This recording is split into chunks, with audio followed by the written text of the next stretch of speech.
नए साल 2023 की आमद का जश्न, जिसका डर था आखिरकार वही हुआ। 2 आदमियों की गई जान। शराब पीकर कार चलाने के दौरान हुआ सड़क का एक खौफनाक हादसा,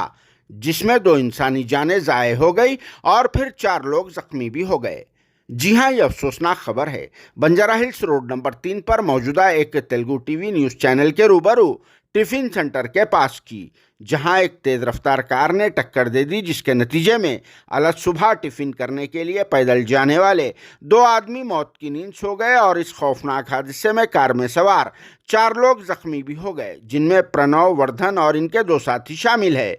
प्रणव और वर्धन नल्लाकुंटा विद्यानगर के रहने वाले हैं और ये दोनों मणिपाल यूनिवर्सिटी से इंजीनियरिंग की तालीम भी हासिल कर रहे हैं, मगर ये दोनों के दोनों टुन की हालत में थे और फिर प्रणव कार ड्राइव कर रहा था। हालांकि शहर भर में न्यू ईयर नाइट के मौके पर सिटी पुलिस की तरफ से बेवड़ों को पकड़ने के लिए ड्रंक एंड ड्राइव मुहिम को अंजाम दिया गया, मगर इसके बावजूद ये बेवड़े पुलिस के चुंगल से कैसे बचे वो नहीं मालूम, क्योंकि बंजारा हिल्स, जुबली हिल्स और आसपास के मुकामात पर तो ड्रंक एंड ड्राइव मुहिम को शिद्दत के साथ चलाया गया, मगर इसके बावजूद ये बेवड़े न्यू ईयर पार्टी का जश्न मनाकर फुल टुन की हालत में कार में अपने मकान वापस लौट रहे थे और रास्ते में प्रणव से कार बेकाबू हो गई और फिर इसके बाद प्रणव ने 21 जनवरी 2023 इतवार की अलग सुबह तकरीबन 5 बजे यहाँ टिफिन सेंटर के पास इन 2 आदमियों को टक्कर देने के बाद यहाँ पर सड़क पर पार्क की हुई 2 कार्स को भी टक्कर दे दिया, जिसके नतीजे में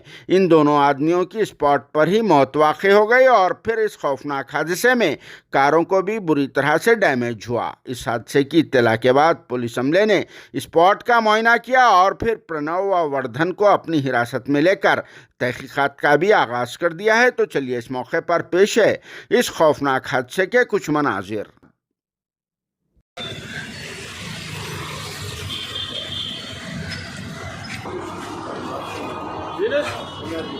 भैया